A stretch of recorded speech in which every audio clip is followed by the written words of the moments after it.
Très bien. Bonjour bien-aimés dans le Seigneur. Que la paix de Dieu soit avec chacun de nous. Aujourd'hui, nous allons continuer notre série de sur le thème comment le chrétien doit-il servir Dieu en en ces temps de la fin. Et nous avions procédé la dernière fois par rappeler qu'il y avait plusieurs moyens par lesquels nous pouvons envisager de servir le Seigneur. En ces temps de la fin, le Seigneur nous ramène encore aux bases de l'évangile, aux bases de la foi. On avait commencé avec l'obéissance. Et pour cette fois, on va parler aujourd'hui de la vie de consécration. L'obéissance, on avait défini, on avait pris quelques cas. Aujourd'hui, on va se pencher juste sur la vie de consécration. Et vous pourrez remarquer que la vie de consécration peut se retrouver dans l'obéissance aussi. Parce que pour être obéissant, il faut se consacrer en fait. Et pour se consacrer, il faut obéir à Dieu. Donc, comme je l'ai dit tantôt, les différents valets, les différents moyens se retrouvent l'un et l'autre imbriqués. Dans l'un, imbriqué dans l'autre.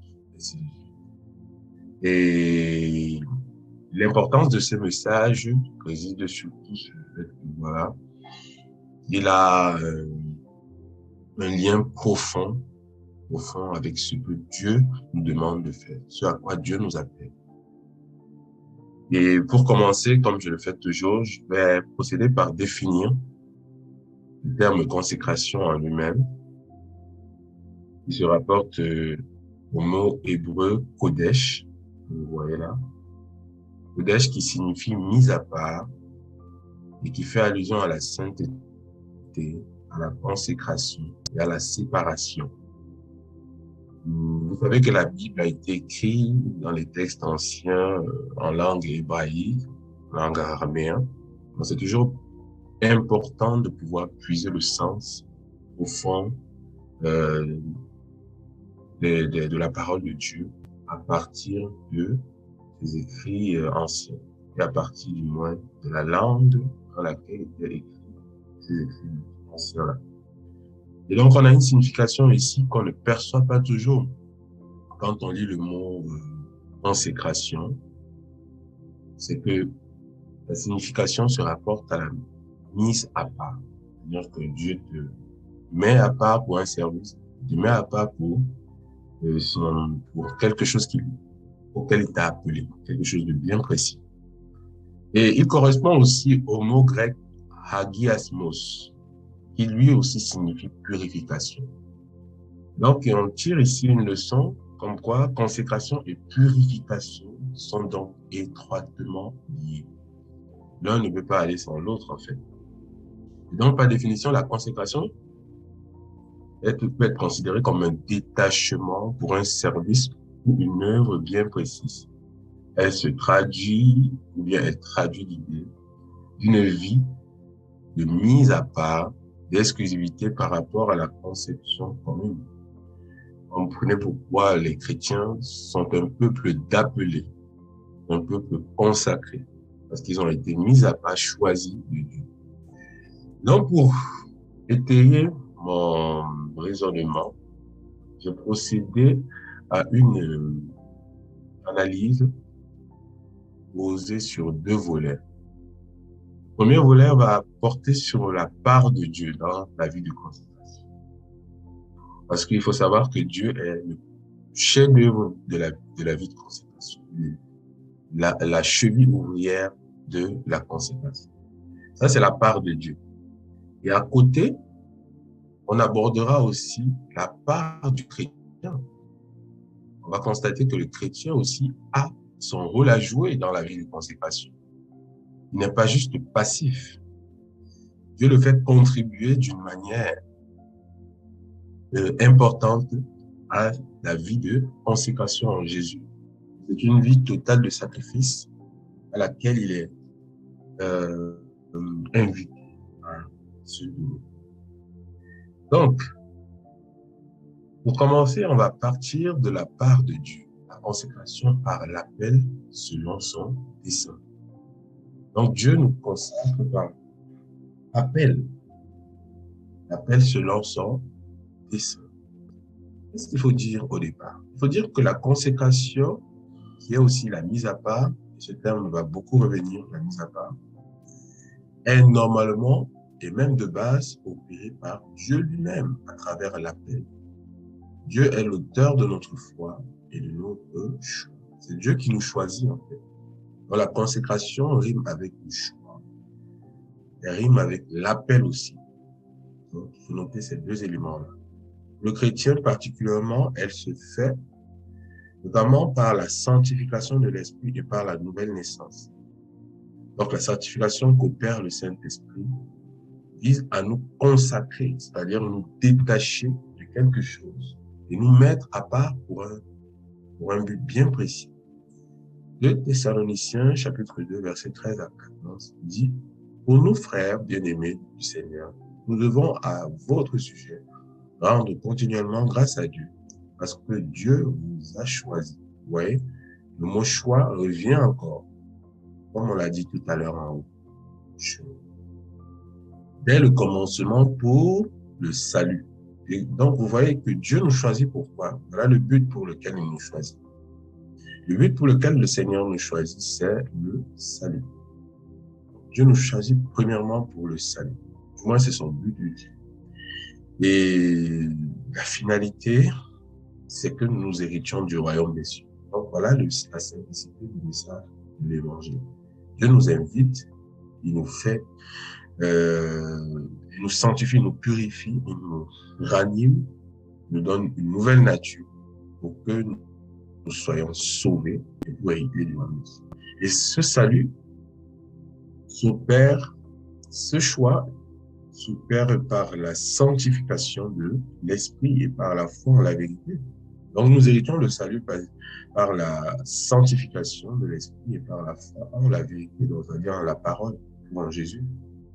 Et c'est à quoi Dieu nous a appelés. Vous voyez que l'appel aussi se retrouve dans la consécration. Dieu nous appelle, il nous choisit et il nous appelle.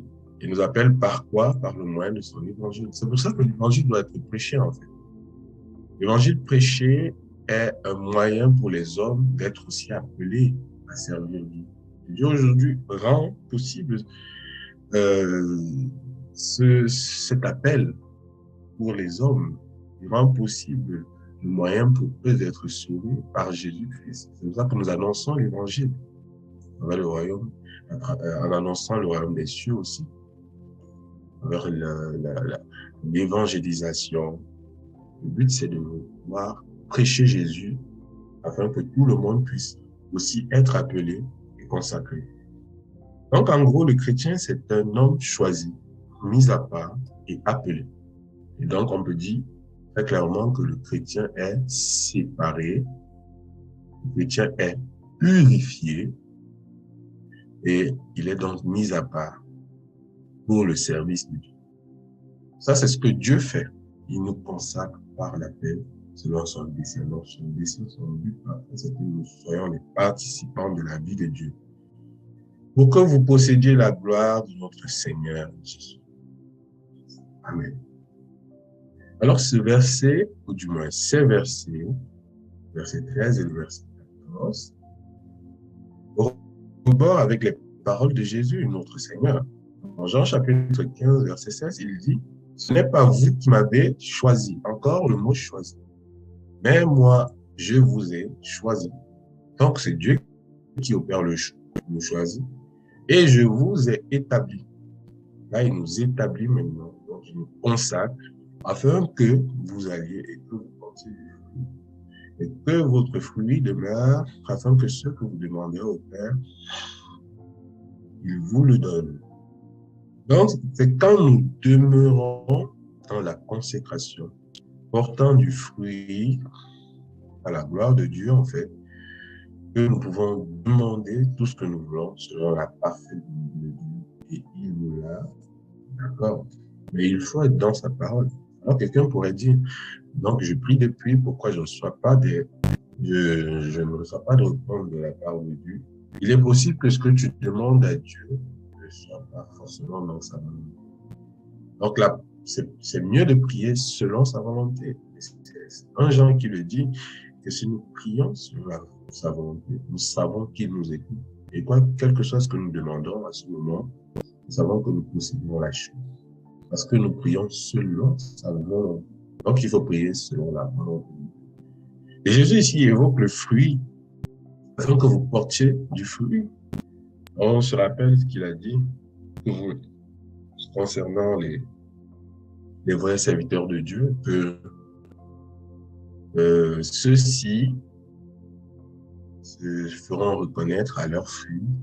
Galates chapitre 5, verset 22 énumère les différentes branches du fruit de l'esprit en nous. Donc, nous sommes sauvés par une révélation de l'esprit. En fait, l'esprit, c'est les caractéristiques de Jésus.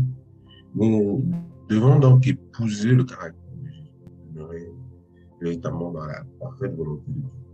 Alors, nul ne peut venir à moi si le Père qui m'a envoyé me l'attire. Donc, c'est Jésus c'est Dieu lui-même qui opère premièrement le choix. Il opère le choix selon son dessein. Ça corrobore aussi avec la parole des apôtres. Romains chapitre 8, verset 28 à 30. Nous savons du reste que toutes choses concourent au bien de ceux qui aiment Dieu, de ceux qui sont appelés. Le Seigneur encore ici montre comment c'est lui qui appelle. Il appelle selon son dessein, selon son but, selon ce qu'il a arrêté. Le but vraiment pour Dieu, c'est que nous héritions du royaume de Dieu. Car ceux qu'il a connus d'avance, il les a aussi destinés à être semblables à l'image de son Fils, afin que son Fils fût le premier-né entre plusieurs frères. Donc l'image de Jésus, nous devenons à l'image de Jésus lorsque nous portons du fruit, et que ce fruit reflète vraiment la nature de Christ. Rappelez-vous de ce que le livre de Galates dit, si je suis en Christ, c'est pour moi qui vis. C'est Christ qui vit en moi. De telle sorte que nous soyons plusieurs Christ. En fait, attention, il ne faut pas confondre. Je ne dis pas que c'est plusieurs Christ dans le sens formel du terme, mais je dis plusieurs Christ, c'est-à-dire à l'image de Christ, à la ressemblance de Christ. C'est-à-dire que notre nature reflète le caractère de Jésus, afin que son Fils fût le premier entre plusieurs frères.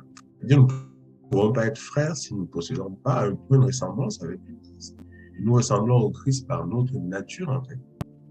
C'est la preuve, en fait, aux yeux du monde que Christ est en nous, qu'il habite en nous.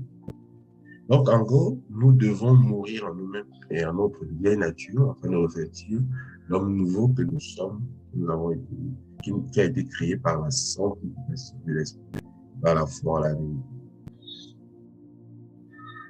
Voilà. Et ceux qu'il a prédestinés, il les a aussi appelés. Encore appel.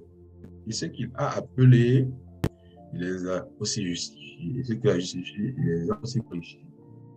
1 Pierre chapitre 5, verset 10. Le Dieu de toute grâce qui vous a appelé, encore l'appel, en Jésus, à sa gloire éternelle, après que vous aurez souffert un peu de temps, vous perfectionnera lui-même, vous affermira, vous fortifiera, vous rendra inébranlable. Comme quoi, les souffrances et difficultés concourent véritablement à nous. Romains chapitre 8, verset 28.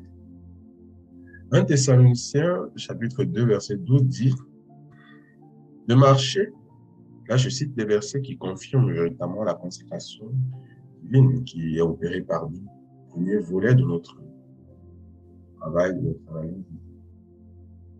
De marcher d'une manière digne de Dieu qui nous appelle. Donc, le Seigneur nous appelle à son royaume. Voilà le but. Il veut que nous héritions son royaume. Voyons comment la parole de Dieu est coordonnée par rapport à ça.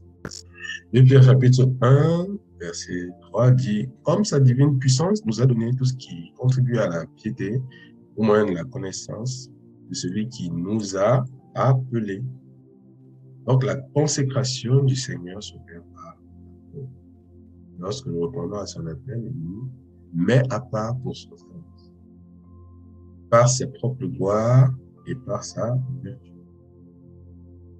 Alors, on va prendre quelques cas de personnes qui ont été consacrées. Et vous constaterez que le premier cas concerne en fait ceux qui ont été consacrés dès le sein de leur mère et même pendant leur jeunesse. L'exemple A que voici est relatif à la vie de Samson. Je vais lire Juge chapitre 13, verset 7. Il est écrit, mais il m'a dit, tu vas devenir enceinte et tu enfanteras un fils. Et maintenant, ne bois ni vin ni liqueur forte et ne mange rien d'impur, parce que cet enfant sera consacré à Dieu dès le ventre de sa mère jusqu'au jour de sa mort. Donc, un exemple d'une personne qui a été consacrée dès le ventre de sa mère jusqu'au jour de sa mort. C'est le cas c'est justement le cas de Samson. On peut aussi citer le cas de Jérémie, dans Jérémie chapitre 1, verset 4. On va se rendre compte d'une chose ici. Nous allons faire la lecture. Jérémie chapitre 1, verset 4. La parole de l'Éternel me fut adressée en ces mots. Avant que je t'eusse formé dans le ventre de ta mère, je te connaissais. Et avant que tu fusses sorti de son sein, je t'avais consacré, je t'avais établi prophète de nations. Et il est important ici de remarquer que dans Jérémie chapitre 1, verset 4, il est dit que Dieu l'avait consacré avant qu'il ne fût dans le sein, avant qu'il ne fût sorti du sein de sa mère. Et avant même, verset 100, il était formé dans le ventre de sa mère. Dieu le connaissait déjà, Dieu l'avait déjà établi. Donc, voici un exemple de consécration de Dieu avant et même dès sa mère. Et on a aussi le cas de Paul. Certes, quelqu'un me dira, mais Paul, c'est sur la route de Damas qu'il fait la rencontre de Jésus. Oui, et nous sommes tous d'accord sur ce plan-là. Mais au dire de Paul, on se pose vraiment la question de savoir si lui aussi n'avait pas été consacré. En tout cas, on s'en tient à se dire, rester scripturel et rester biblique. Le verset 15 au verset 16 disent ceci. Mais lorsqu'il plut à celui qui m'avait mis à part, donc vous voyez que consacré et mis à part portent le même sens en fait. Mis à part, consacré, vous verrez toujours ces mots revenir. De celui qui nous a mis à part, m'a mis à part dès le sein de ma mère. C'est-à-dire que depuis qu'il était dans le sein de sa mère, Dieu l'avait déjà consacré à un service, consacré. Au temps marqué, il l'a appelé. Il est venu à lui. Consacré dès le sein de ma mère et qui m'a appelé par sa grâce. Donc, il a été appelé par sa grâce. C'est le cas de Paul. On va prendre le cas de Jean-Baptiste. Dans Luc chapitre 1, versets 5 à 17. Luc chapitre 1, verset 5 à 17. Jean-Baptiste. Alors,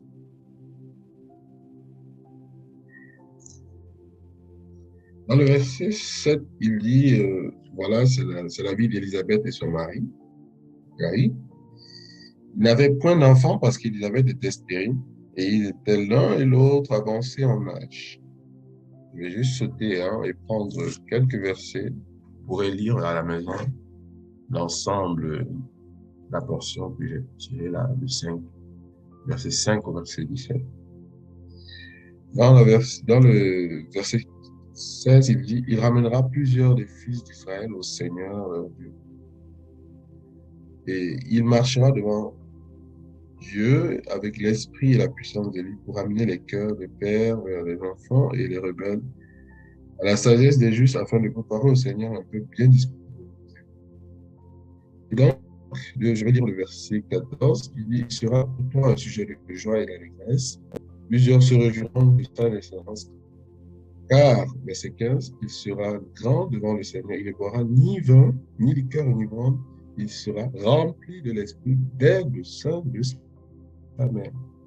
Dans la consécration, vous avez vu tout à l'heure, un peu plus haut, que je disais que la consécration s'opère par la sanctification de l'esprit, non par l'œuvre de l'esprit dans la vie de la personne qui est appelée. Et remarquez que pour le cas de Jean-Baptiste, il y a une ressemblance, je ne sais pas si vous l'avez remarqué aussi, avec avec le cas de Samson, à qui on avait dit, voilà, on parlait aussi de boissons enivrante et de vin. Et donc, la consécration, vraiment, vise à retirer, à détacher la personne du commun des mortels, en fait. Parce qu'il est comme que les hommes, voilà, peut-être pratiquent ceci, pratiquent cela. Quand Dieu t'appelle, tu es obligé de te détacher de ça pour le servir. Et c'est le propre du chrétien. Quand Dieu t'appelle, il te demande de te détacher du monde, des souillures du monde et de tout ce qui va avec. Donc, tu ne peux pas, en gros, conclusion, tu ne peux pas servir Dieu si tu restes un pied dans le monde, un pied dans le Seigneur. C'est impossible. Nous devons soit être bouillants, soit être froids. Voilà. Pas de tiédeur dans le Seigneur. Le Seigneur Jésus, qui est notre modèle parfait, lui aussi a été consacré. Luc chapitre 1, verset 30 à 35. Donc, prenons là des exemples. L'ange lui dit, ne crains point Marie, car tu as trouvé grâce devant Dieu. Et voici, tu deviendras enceinte et tu enfanteras un fils. Et tu lui donneras le nom de Jésus. Il sera grand et sera appelé fils du Très-Haut. Et le Seigneur, Dieu, lui donnera le trône de David, son père. Là, il n'avait même pas encore été conçu. Donc, l'ange Gabriel venait annoncer ce qui allait se passer. Une forme de consécration aussi. Il annonçait déjà, c'est-à-dire qu'avant même que Jésus ne fût formé dans le sein de sa mère, il avait déjà été conçu. Waouh! Et ça rentre aussi dans un lien profond avec ce que Jérémie disait, de ce qui est dit dans le livre de Jérémie. Voilà donc des exemples de consécration dans le sein, ou bien même avant d'être dans le sein de la mère, ou bien dans la... Il y a aussi une autre forme de consécration que j'ai pu noter, c'était une consécration dans l'âge adulte. Exode chapitre 7, verset 7, parle de Moïse et Aaron. Moïse, et Exode, ce livre dit que Moïse avait 80 ans lorsqu'il parla à Pharaon, et Aaron avait 83 ans lorsqu'il parla. Voilà. C'est la preuve qu'il n'y a pas d'âge vraiment pour servir le Seigneur. Le Seigneur peut nous appeler à tout moment. Donc la consécration se produit par la peine. Et une autre forme de consécration, c'est la consécration dans le ministère. Et si vous remarquerez que on ne peut entrer dans le ministère que lorsqu'on est chrétien. Donc en gros, il peut y avoir deux appels. Un appel d'abord à être chrétien, né de nouveau, pour entrer dans le royaume des cieux. Et un autre appel qui est celui d'un service bien particulier, celui du ministère dans le Seigneur. Éphésiens chapitre 4, verset 11 dit, il a donné les uns comme apôtres, les autres comme prophètes, les autres comme évangélistes, les autres comme pasteurs et docteurs, pour le perfectionnement des saints en vue de l'œuvre du ministère et de l'édification du corps de Christ, jusqu'à ce que nous soyons tous parvenus à l'unité de la foi et de la connaissance du Fils de Dieu à l'état d'homme fait, à la mesure de la stature parfaite de Christ. Donc voilà les ministères dans lesquels Dieu peut consacrer. Donc tous ne sont pas apôtres, tous ne sont pas prophètes, mais Dieu peut appeler certains d'entre eux, les chrétiens, à devenir apôtres, à devenir prophètes, à devenir pasteurs ou docteurs, selon son bon vouloir, selon l'œuvre à laquelle il les a réellement appelés dans le ministère. Donc c'est une autre forme de consécration qui suit vraiment, qui suit d'abord la première, qui est la consécration, c'est-à-dire la mise à part pour servir Dieu en tant que chrétien. Donc on va finir avec la consécration dans une œuvre bien déterminée pour le premier point. La consécration dans une œuvre bien déterminée, on a dans Actes chapitre 13, cas de Paul et Silas. Verset 2. Pendant qu'ils servaient le Seigneur dans leur ministère et qu'ils jeûnaient, le Saint-Esprit dit, mettez-moi à part Barnabas et Saul pour l'œuvre à laquelle je les ai appelés.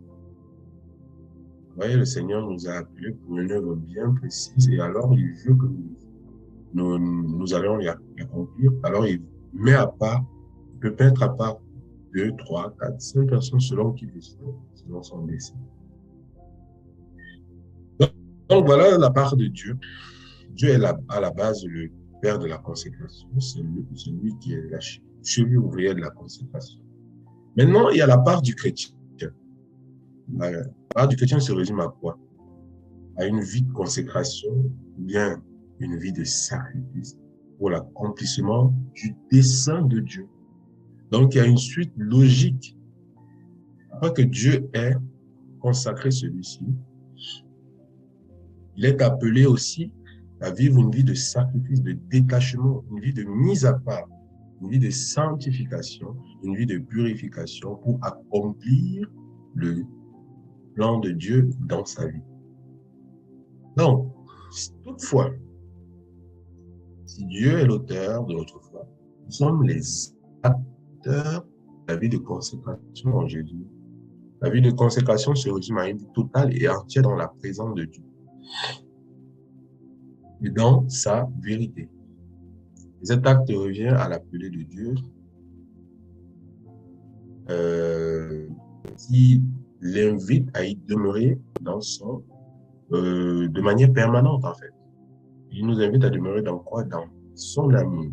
Parce que c'est l'amour en fait qui nous permet de vivre, de faire à Dieu. C'est pour ça que j'ai mis cette image ici, rester dans l'amour de Dieu. En fait, si nous restons dans l'amour de Dieu, le dessein de Dieu s'accomplit. Mais ça veut dire quoi rester dans l'amour de Dieu? Ça veut dire tout simplement rester dans sa sainteté, dans sa volonté, dans la séparation des choses de ceci. Et en y demeurant, Dieu nous bâtit par son esprit et selon son image. Nous aimons Dieu et c'est pour ça que nous cachons les choses. Parce que ça ne plaît pas à sa volonté. Parce que ce qui est fait dans le monde, c'est une forme de rébellion à Dieu et à sa volonté. Et donc, comment avoir une vie de consécration? La vie de consécration, comment elle doit se manifester en cette forme-là? Dans nos vies, comment elle doit être présente? Jean chapitre 15, versets 7 à 10. C'est en demeurant dans la vérité, premièrement, et dans son amour, que nous pouvons avoir une vie de consécration. Verset 7 à 10. Si vous demeurez en moi, c'est Jésus qui parle, et que mes paroles demeurent en vous, vous voyez la condition? Il nous invite à demeurer en lui et que ses paroles demeurent en nous. Demandez ce que vous voudrez et cela vous sera. C'est-à-dire, en nous demeurant en Dieu et dans sa volonté.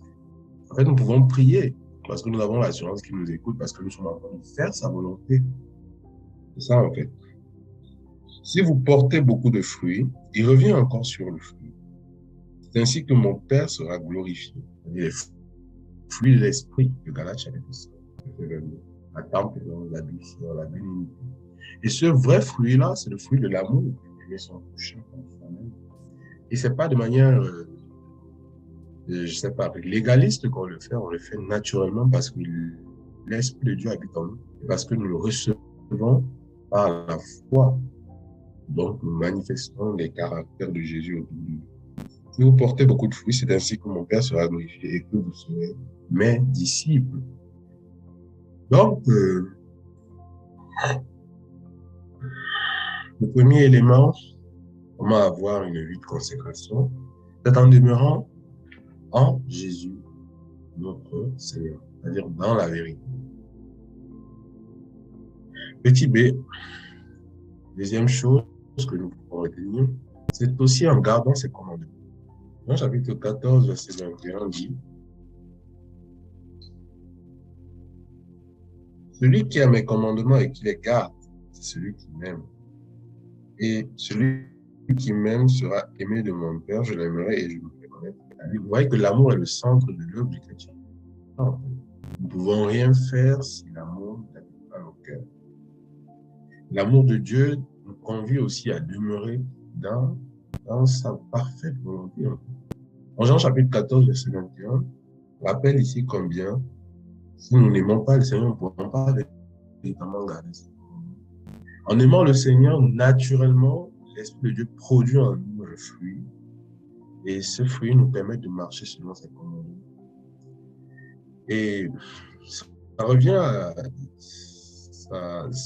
Ça rejoint un peu ce que Psaume 119, verset 8 et 9 nous dit.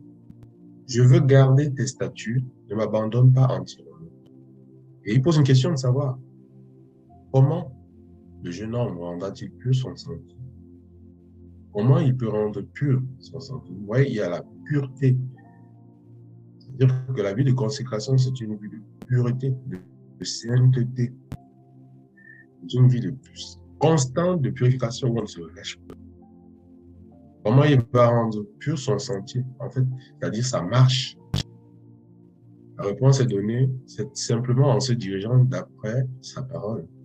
Et c'est pour ça que ça rejoint aussi ce que Jésus dit, demeurer dans la vérité, dans la parole de Dieu. Nous dirigeons d'après la parole de Dieu, en fait, nous arrivons à rendre pur notre sentier et après à Dieu. Et le verset 11 du même le psaume 119 dit, je serre ta parole dans mon cœur afin de ne pas pécher contre toi. Donc, si quelqu'un te pose la question de savoir, mais comment ne pas pécher? En fait, il faut simplement se conduire après la parole de Dieu. Il est vrai que plusieurs d'entre nous avançons à tâtons, c'est-à-dire que parfois on y va et on tombe. Mais c'est le propre des chrétiens. Mais le but, c'est vraiment de continuer, de persévérer.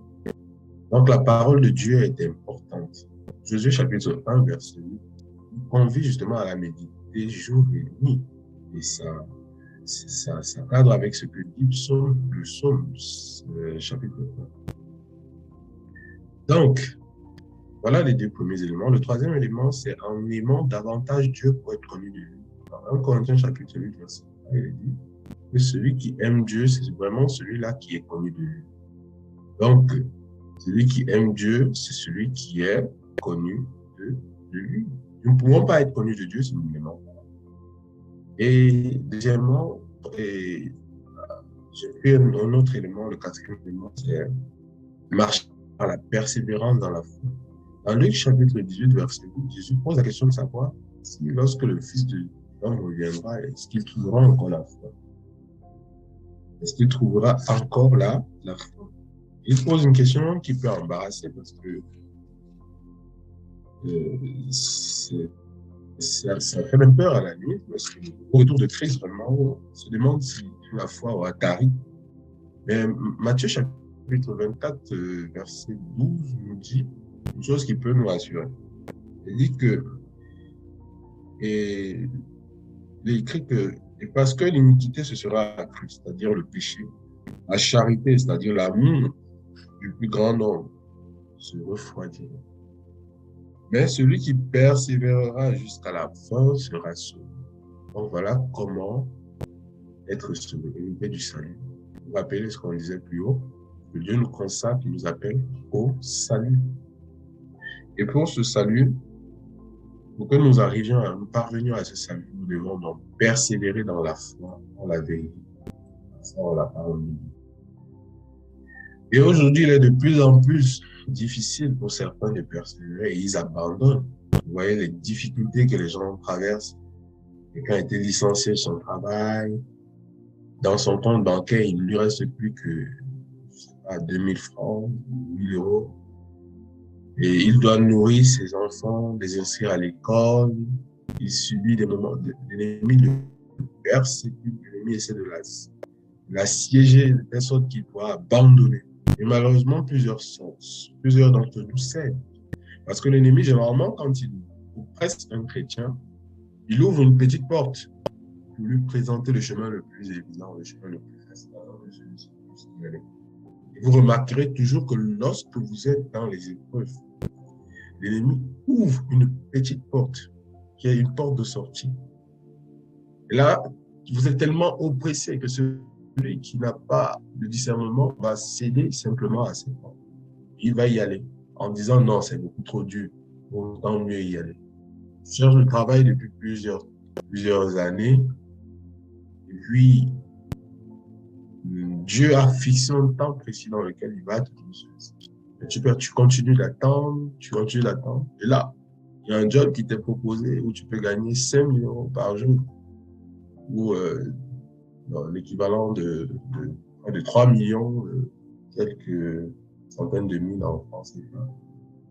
Il dit, voilà, il y a un job que tu peux faire, mais ce job consiste juste à nous amener des jeunes filles tu ne feras que ce job-là. Et voilà, tu es dans les besoins, peut-être ta mère est hospitalisée. Tu te retrouves dos au mur, l'ennemi t'a ouvert une porte. Qu'est-ce que tu fais? Heureusement, plus de avant nous. C'est pour ça que Paul parlait de ce naufrage par rapport à vous imaginez quand on parle de naufrage, c'est-à-dire que nous sommes dans un navire, la tempête souffle fort. Elle souffle tellement fort que, voilà, à un moment, voilà, on n'arrive plus à tenir le gouvernail de notre vie. Au lieu de persévérer, on finit par abandonner. Et c'est la preuve qu'il y a beaucoup d'appelés et peu d'élus, comme disait Jésus. À la fin de la parabole des noces, où le roi avait convié plusieurs personnes à prendre part au festin. Il y en a qui sont entrés et qui n'avaient pas revêtu d'habits de noces. Donc, c'est la preuve que aujourd'hui, plusieurs chrétiens, parce qu'on parle des chrétiens, sont à la fois un pied dedans dans la foi et un pied dehors dans le monde. Non, bien aimé, la vie de consécration est une vie de sacrifice. Donc, nous voyons aussi qu'il y a une part du chrétien. Dans 2 Pierre chapitre 1, il nous demande vraiment, Pierre nous dit de faire tous nos efforts. On a des efforts à fournir. Le chrétien a aussi des efforts à fournir. Dieu ne viendra pas, plusieurs d'entre nous prient, Seigneur, viens transformer mon cœur. Oui, c'est bien. Mais pose l'acte pour que Dieu puisse la bénir et transformer justement ton cœur. Le chrétien ne reste pas juste passif, pas attendre que Dieu fasse. Dieu t'a déjà consacré et sanctifié, nettoyé ton esprit des souillures du monde, nettoyé ton âme des souillures du monde. Il t'a restauré, il t'a donné une nouvelle vie. Restauré, une nouvelle en Jésus. T'as mis à part. Mais comment se fait-il que tu convoites encore le monde d'où Dieu t'a sorti, les souillures d'où Dieu t'a sorti? Dans Matthieu chapitre 22, je vais lire un passage d'un verset. Il écrit, le roi entra pour voir ce qui était à table. Il aperçut un homme qui n'avait pas revêtu. Est-ce que tu as été invité par le Seigneur? Le dernier jour, plusieurs seront surpris. Le Seigneur dit, retirez-vous de moi, ouvrier d'iniquité. Ouvrier de quoi? Du péché, d'iniquité. En fait, c'est le péché qui nous éloigne en fait, de la vie de consécration que nous devons mener en tant que chrétiens. En tant que chrétiens, nous sommes conduits à une vie de consécration aussi, une vie de purification et une vie d'homme mis à part. Et ça vient par nos efforts aussi. Paul nous disait qu'il traitait durement son corps. Qu'est-ce que tu regardes chaque jour qui influence ta vie? Qu'est-ce que tu écoutes chaque jour qui influence ta vie? Alors, nous devons demeurer permanemment dans la présence de Dieu. En fait, demeurer dans une vie de consécration, dans une vie de sacrifice, c'est aussi demeurer constamment dans la présence de Dieu. Chaque seconde dans la présence de Dieu. Ou bien dans ce que nous faisons pour la gloire de Dieu. Parce que plusieurs d'entre nous vont à l'école, nous allons à l'école, plusieurs d'entre nous travaillent, sont dans le boulot. Nous allons donc au boulot, mais là-bas également, nous devons être permanemment dans la présence de Dieu. Pas vivre une vie du dimanche, le chrétien du dimanche, c'est-à-dire que je ne suis chrétien que le dimanche. Je suis sérieux en ce moment. Le reste des jours, je suis totalement dans le monde. Que le Seigneur nous amène vraiment à comprendre ça. Et le Seigneur aujourd'hui nous invite à nous questionner sur notre vie de consécration. Afin que nous revêtions les habits de noces et que nous ne soyons pas confus au dernier jour. Les évangiles nous invitent dans cette attitude-là. Et sinon, on sera jeté dans les ténèbres, comme dit le verset 13 de Matthieu chapitre 20. Alors le roi dit au serviteur, liez-lui les pieds et les mains et jetez-le dans les ténèbres, au dehors, et où il y a des pleurs et des grincements dedans. Verset 14, car il y a beaucoup d'appelés, mais peu d'élus. Matthieu chapitre 13 dit que large est le chemin qui mène à la perdition. Beaucoup passent par là, mais resserré et étroit est le chemin qui mène à la vie. Peu sont ceux qui trouvent ce chemin. Il utilise bien un verbe pour décrire que plusieurs passent à travers ce grand boulevard-là, pour ce qui est de la perdition. Et il utilise le verbe trouver, c'est-à-dire peu sont ceux qui le trouvent quand il veut parler du chemin étroit. Ça veut dire qu'il n'y a pas beaucoup de gens qui vivent selon le modèle de Dieu. Rappelez-vous ce que Paul avait dit dans Timothée chapitre 3. Timothée chapitre 3. Il disait qu'au dernier jour, les gens seront ingrats, égoïstes, enfarants, hommes irrésolus, blasphémateurs, rebelles à leurs parents. Ah, ça c'est quelque chose qui est plus manifeste encore aujourd'hui. Les jeunes qui sont rebelles à leurs parents. Or, il y a un commandement attaché à l'obéissance aux parents. C'est ça aussi la vie de consécration. Il faut plaire à Dieu selon le Seigneur, plaire au Seigneur en toutes choses, obéir à ses parents selon le Seigneur. Donc, nous devons rechercher ardemment le royaume des cieux et mettre tout de nos côtés pour pouvoir l'accomplir, pour pouvoir le faire.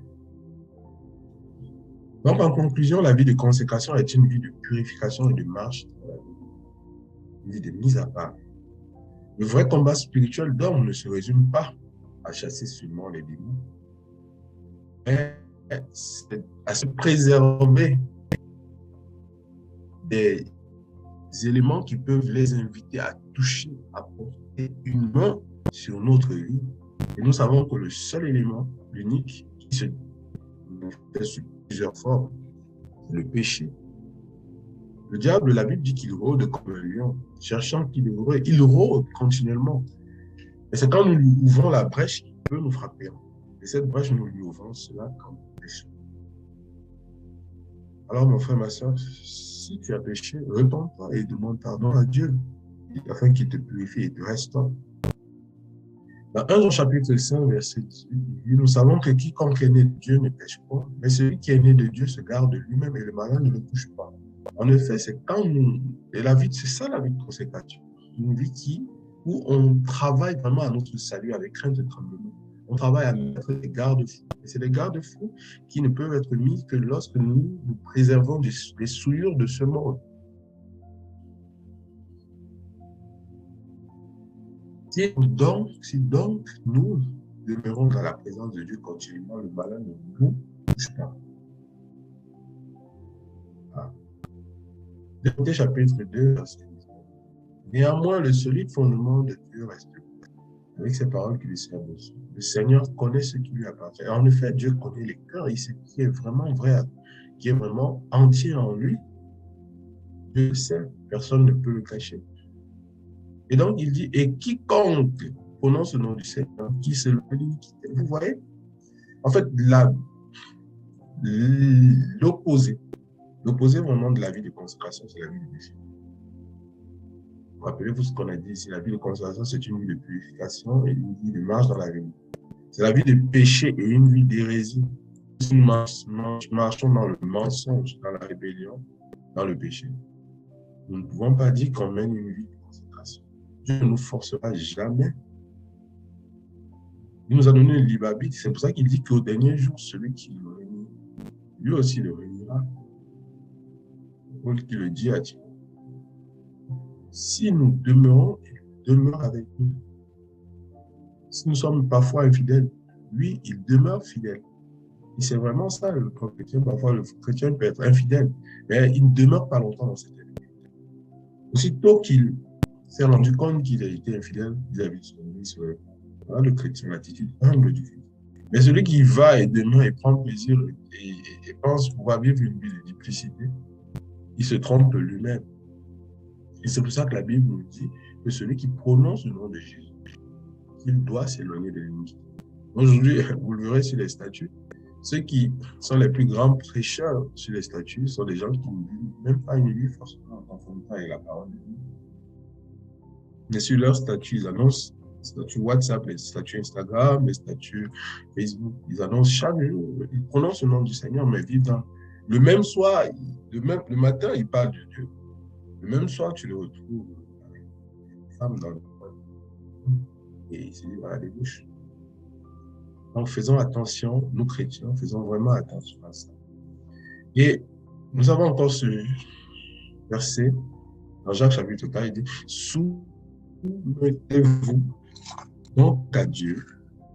Soumettez-vous donc à Dieu.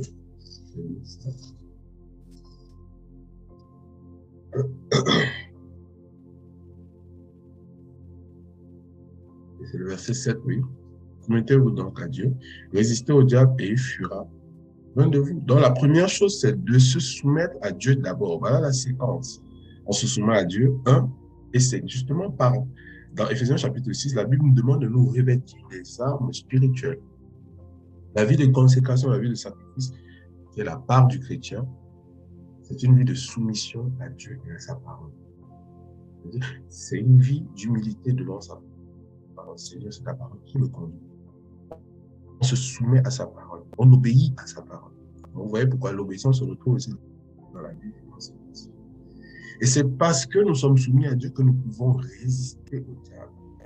Et c'est ça. Et ça rejoint ce que je dis Éphésiens chapitre 6. Éphésiens chapitre 6. Il dit, verset 14, on a bientôt fini. Tenez donc ferme et à vos reins la ceinture, la vérité pour ceinture, revêtez la cuirasse de la justice. Et puis, d'abord, il parlait, il dit, verset 13, il dit, c'est pourquoi prenez toutes les armes de Dieu. Donc, vous voyez pourquoi il est dit de se soumettre d'abord à Dieu. Tu ne peux pas avoir les armes de Dieu si tu n'es pas soumis à Dieu.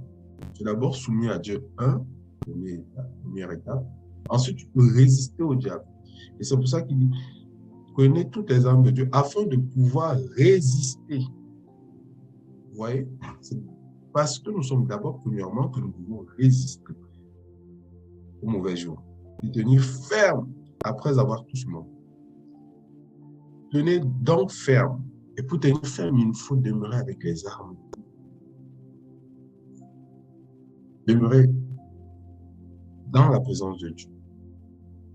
Tenez donc ferme et à vos reins la vérité.